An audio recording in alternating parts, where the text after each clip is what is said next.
Alhamdulillah pada hari ini SK Taman Intan dipilih untuk berkongsi pengalaman sebagai sekolah TS25.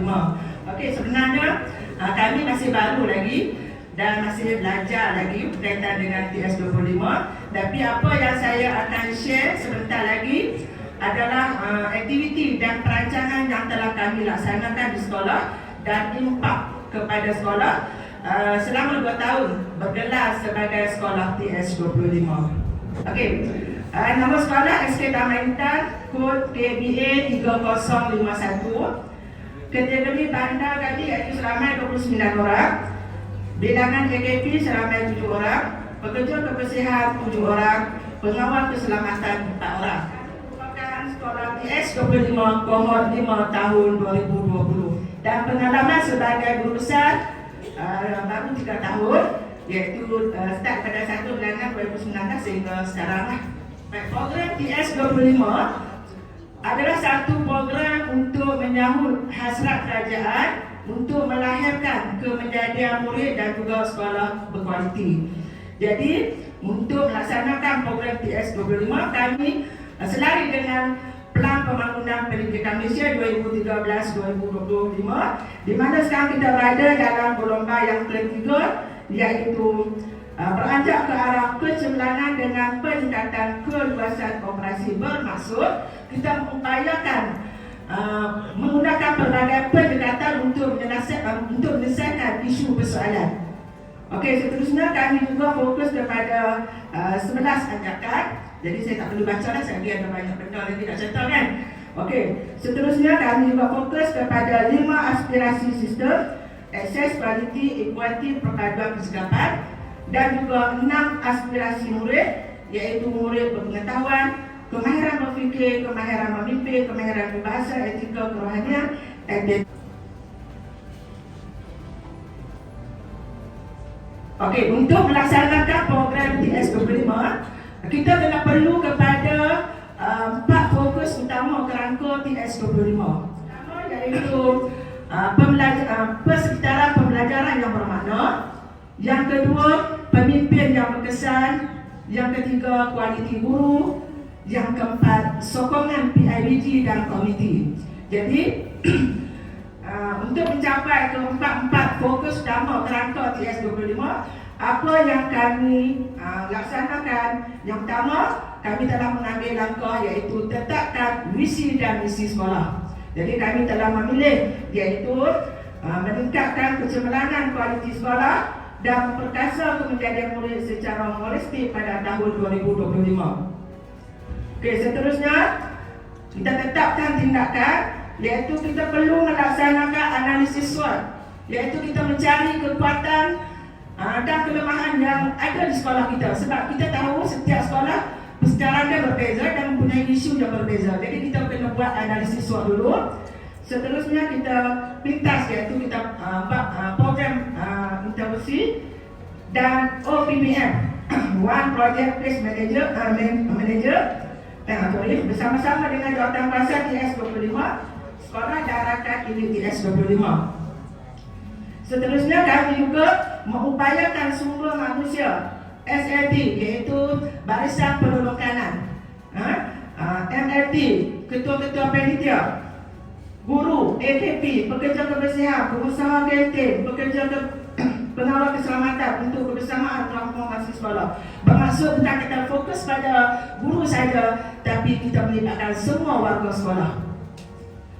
Okey, seterusnya dalam segi kecekapan sistem, kami juga telah mengurus kewangan dengan betul, pengurusan pejabat yang sistematik dan betul, mengurus fizikal sekolah dengan baik, adakan jaringan dan jaringan dengan pihak luar, tingkatkan sokongan PIBGS.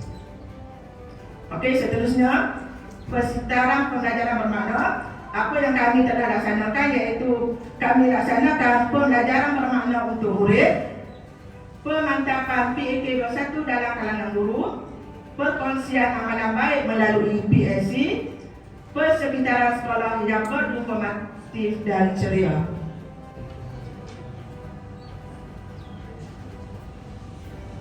Langkah yang pertama yang perlu kita laksanakan untuk kita nak menaikkan kita punya sekolah berkualiti, yang pertama kita kena pasti dulu apakah isu yang ada di sekolah. Okey, macam saya di sekolah, yang pertama kita kena pasti isu yang kami dapati sebelum TS25 masa mula-mula tu, halau tuju sekolah kurang jelas. Kita tak tahu nak fokus kat mana.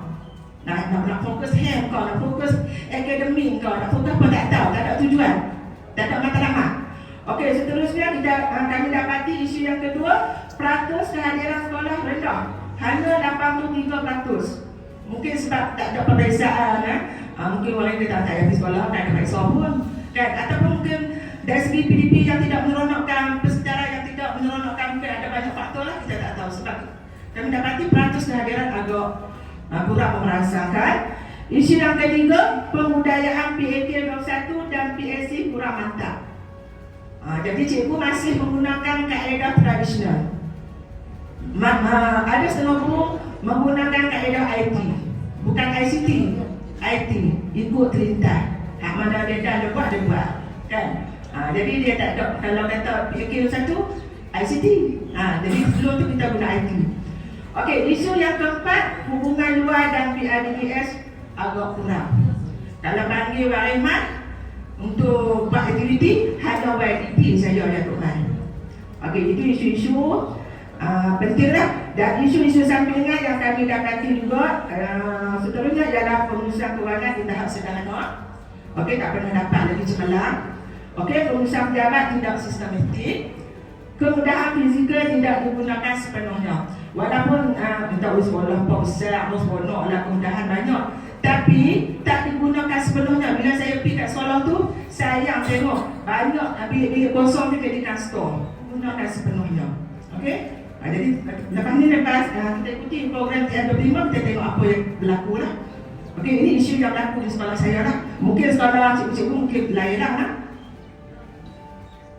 Okey, seterusnya kita tengok contoh apakah analisis persedaran SWOT yang saya dah laksanakan di sekolah.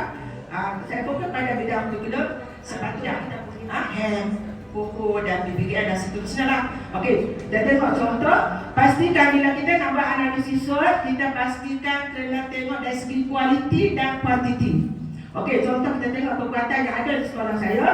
Yang pertama, guru besar mendapat latihan MPQL. Okey, yang kedua 80% guru berpengalaman lebih daripada 10 tahun. Ini yang kita kena letakkan dari segi kualiti dan kuantiti. Kita tak boleh umum. Okey, untuk kita fokus. Okey, yang ketiga 4 orang guru berpengalaman menjadi pemeriksa ketua UPSR. Okey. Seterusnya ada seorang guru pemulihan, kemudahan prasarana yang lengkap dan baik, 100% guru celik IT, komitmen guru yang tinggi terhadap PDPC. Ini kekuatan yang ada di sekolah saya. Okey, seterusnya kita tengok kelemahan apa yang ada di sekolah. Yang pertama, pencapaian tahap lulus minimum masih rendah. Okey, ketidakseimbangan jantina dalam kalangan guru. Biasanya lelaki kurang lah, ada 7 orang saja, yang lain semua perempuan. Okey, PDPC sebagai guru perlu dimantapkan. Pengusaha beberapa panitia masih tidak mencapai tahap cemerlang. Kehadiran ibu bapa dalam aktiviti sekolah kurang memuaskan. Okey, kalau dari segi peratus lebih kurang dalam 40% saja. Okey, seterusnya peluang yang kami ada. Okey, DPD, SIP, SIC yang seni membantu BIDG pemegang taruh sedia memberi sokongan moral dan kewangan bagi menjayakan program sekolah, persekitaran sekolah yang berdasar, sekolah berdekatan UiTM, MRSM, PPD, IPD, kerjasama yang agak baik dengan jabatan agensi kerajaan lain. Okey, cabaran apa yang kami hadapi? 70% ibu bapa masih kurang keprihatinan terhadap pembelajaran. Okey, 15% murid sering tidak hadir ke sekolah, ada yang sakit, sikap dan kesisiran lah. Okey, dan 60% keluarga murid bertaraf sosial dan ekonomi rendah. Okey. Jadi bila kita dah kena pasti kekuatan, kelemahan, telah laksanakan. Okey, yang pertama, kami meningkatkan tahap profesionalisme amalan instruksional guru. Okey, yang pertama, kami mengadakan BK PAK 21. Kita tak tahu macam mana sebenarnya PAK 21 tu, apakah ciri-ciri PAK 21. Kita minta bantuan kita pembugaran PAK 21 bersama dengan rakan ini kita di S25 kepada SL penolong kanan dan juga ML kepada ketua Mahathir. Kalau perlu kita panggil SIP kita, SIC kita, bantu kita. Kalau macam dulu, terima kasih banyak-banyak saya nak ucapkan pada Cik Noja Ismail yang banyak membantu sekolah kami.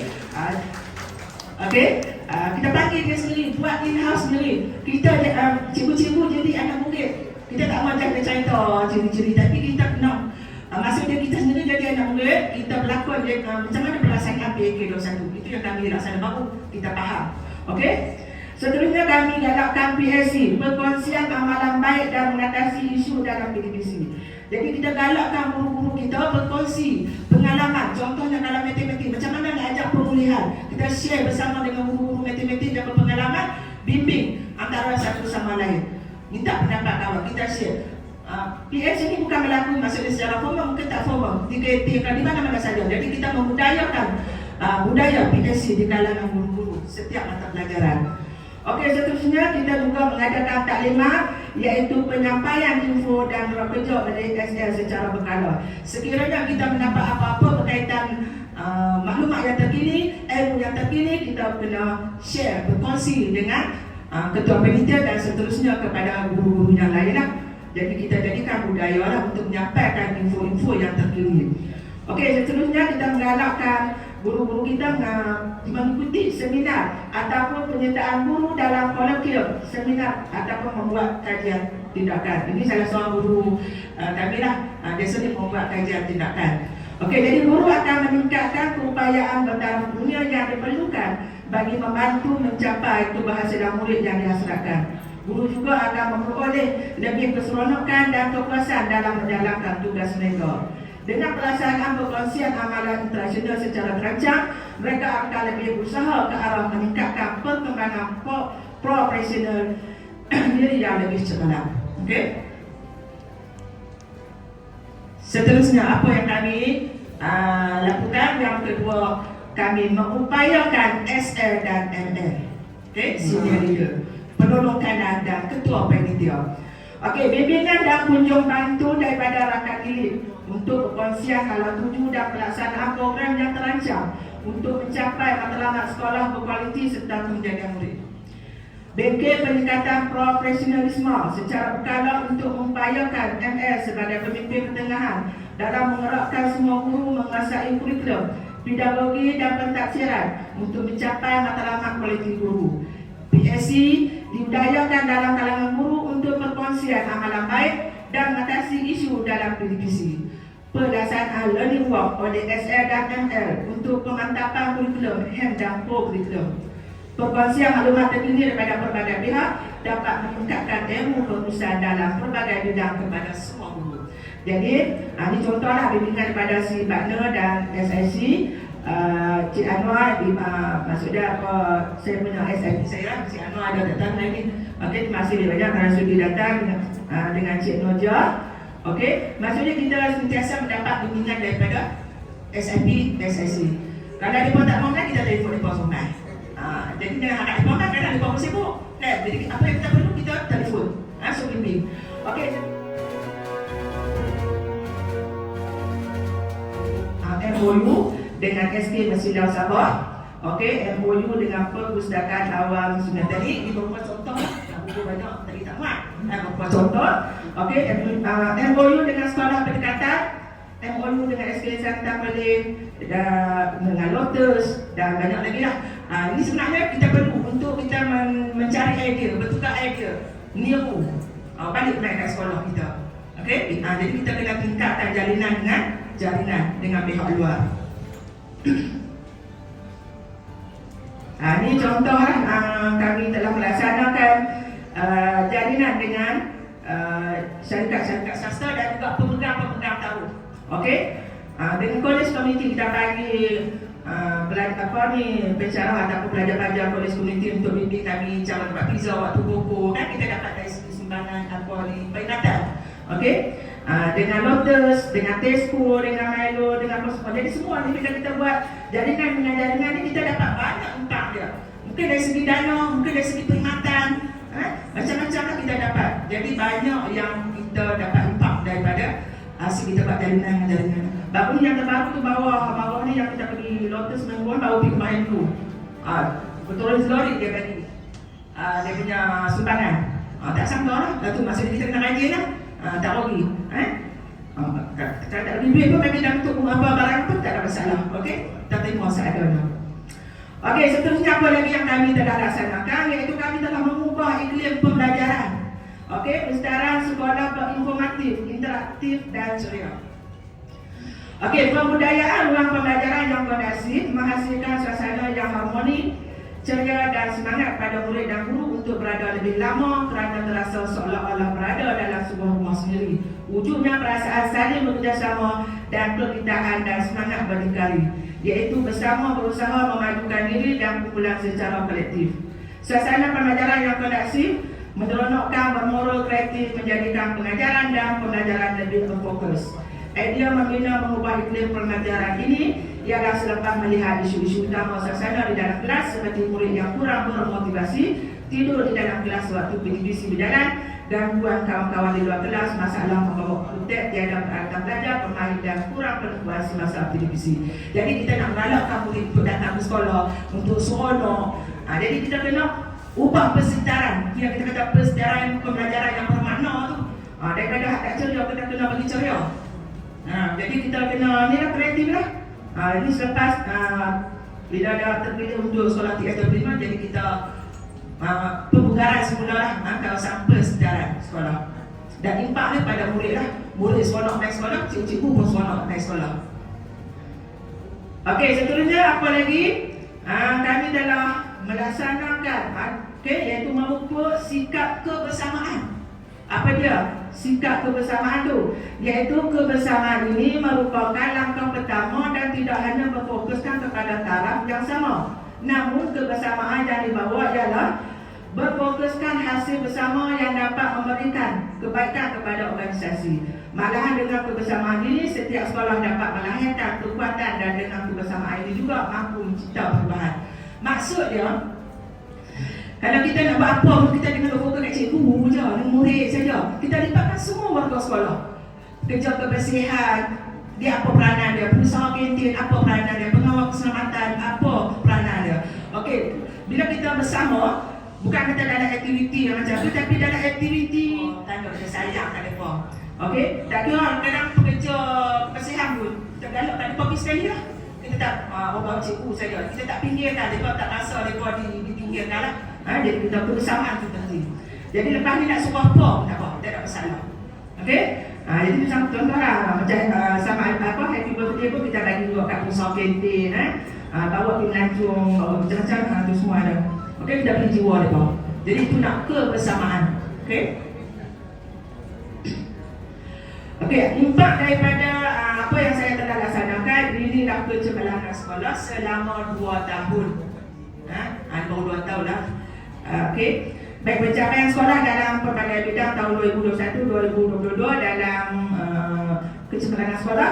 Di peringkat daerah, kami wakil sekolah rendah kategori TS5 dalam pameran Hari Terbuka PPT 2022. Kami merupakan satu-satunya sekolah rendah wakil yang terpilih semasa hari pameran terbuka PPT pada tahun 2022. Jadi tuan-tuan boleh tengoklah pameran yang tulis TS25. Okey, seterusnya peringkat daerah juga, kami juga telah mendapat pembentangan terbaik dialog prestasi pemulihan peringkat daerah 2022 bahagian atas. Okey, dialog prestasi peringkat kebangsaan pencapaian audit cemerlang tahun 2020-2021 tak pernah dapat. Adik kita cikgu saya baca kat 20 tahun dah tak pernah dapat cemerlang. Lepas ni telak dia tak. Kita polis pergi elok. Okey. Seterusnya peringkat antarabangsa. Baru ni kita juga dapat pasukan Sorok di tu Langkawi. Ni dapat sikit peringkat antarabangsa ada lah juga kan. Okey, seterusnya dari segi cemerlang juga pengusahaan file RDP peringkat negeri. Okey, ini dari segi kecemerlangan sekolah lah. Okey, seterusnya apa yang kami dapat lagi impak daripada TS25, kita tengok dari segi kualiti guru. Okey, dari segi kami telah mendapat tempat ketiga dalam deklamasi saja, tempat ketiga juga renang gaya bebas, Okey, peringkat negeri tempat ketiga pertandingan squash dan SSK. Peringkat kebangsaan naik 2 hang pertandingan infografik, program integrasi perpaduan. Peringkat antarabangsa tempat pertama iaitu pertandingan memanah Muslim International Student Traditional Archery Championship. Ini adalah beberapa hasil kejayaan murid selama 2 tahun.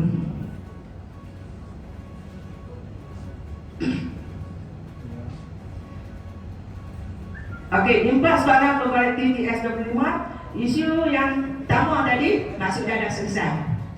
Maksudnya selepas terpilih sebagai soalan TS25, pada mula isu yang pertama tadi mula-mula kita tak ada tujuan kan, sekarang ada tujuan dah. Maksudnya halau tuju kami sekarang dah jelas. Maksudnya kami nak menjaga murid itu secara holistik. Okey. Yang kedua, peratus kehadiran murid dah semakin meningkat daripada 83% dah bertambah jadi 92%. Malah bilangan kelas juga semakin tambah setiap tahun. Okey. Isu yang ketiga, pembudayaan PAK Level 1 dan PSC makin mantap. Okey. Isu yang keempat, hubungan luar dan PIDDA dah makin bertambah. Jadi contoh kita tengok makin banyak lah. Ini adalah contoh pembenari. Tiap-tiap kali program dia mas RSP Bank. Okey, dia bagi duit raya, dia bagi macam-macam. Jadi ini adalah pembenari taruhan dia lah. Okey, isu-isu sampingan pengurusan kewangan di tahap semelang. Okey, pengurusan pejabat sistem aktif dan terancam kemudahan fizikal digunakan sepenuhnya. Kalau dulu ada banyak bilik kosong, sekarang kita bugar, kita tak mau jadi stor-stor, kita jadikan bilik-bilik khas lah. Sayanglah kemudahan ada tapi kita tak guna sepenuhnya. Minta bantuan, kita nak main gotong royong untuk seperti yang lain. Anggaplah semua itu sedekah. Jadi insyaAllah kalau kita amalkan, kita galakkan diri kita, pesan diri kita dengan cikgu kita. Kalau kita amalkan ke-7 SD, insyaAllah sekolah kita akan berjaya. Okay? Jadi itu saja yang saya nak share pada semua rakan-rakan yang mana elok itu.